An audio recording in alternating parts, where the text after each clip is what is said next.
Hi friends, video பார்க்கறதுல பெரும்பாலானவங்க subscribe பண்ணாம பார்த்து கொண்டிருக்கீங்க. தயவு செய்து சப்ஸ்கிரைப் பண்ணிட்டு தம் பட்டினையும் அழுத்திட்டு அதுக்கப்புறம் வீடியோ பாருங்க.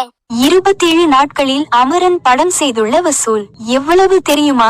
2024ஆம் ஆண்டின் மாபெரும் வெற்றி படமாக மாறியுள்ள சிவகார்த்திகேயனின் அமரன் படத்தின் 27 நாட்கள் வசூல் குறித்து தகவல் வெளியாகியுள்ளது. அதை பற்றி பார்க்கலாம் வாங்க. தமிழ் சினிமாவில் முன்னணி ஹீரோவாக இருக்கிறார் சிவகார்த்திகேயன். இவர் நடிப்பில் சமீபத்தில் வெளிவந்து வசூல் சாதனை படைத்த திரைப்படம் அமரன். இயக்குனர் ராஜ்குமார் பெரியசாமி இயக்கத்தில் உருவான இப்படத்தை உலகநாயகன் கமல் ஹாசனின் ராஜ்கமல் நிறுவனம் தயாரித்து இருந்தது. இப்படத்தில் சிவகார்த்திகேயனுடன் முதல் முறையாக சாய் பல்லவி இணைந்து நடித்திருந்தார். மேஜர் முகுந்த் வரதராஜனின் வாழ்க்கையை மையமாக வைத்துதான் இப்படத்தை எடுத்துள்ளனர். தமிழக முதல்வர் ஸ்டாலின், சூப்பர் ஸ்டார் ரஜினிகாந்த், நாம் தமிழர் கட்சியின் ஒருங்கிணைப்பாளர் சீமான் ஆகியோர் படக்குழுவினரை பாராட்டினார்கள். மேலும் நேற்று இயக்குனர் ராஜ்குமார் பெரியசாமியை நேரில் சந்தித்து தனது பாராட்டுகளை தளபதி விஜய் தெரிவித்துள்ளார். அப்போது எடுக்கப்பட்ட புகைப்படத்தை இயக்குனர் ராஜ்குமார் பெரியசாமி தனது எக்ஸ் தளத்தில் பதிவு செய்திருந்தார். விரைவில் அமரன் படத்தின் வெற்றியை பிரம்மாண்டமாக படக்குழு கொண்டாட உள்ளனர்.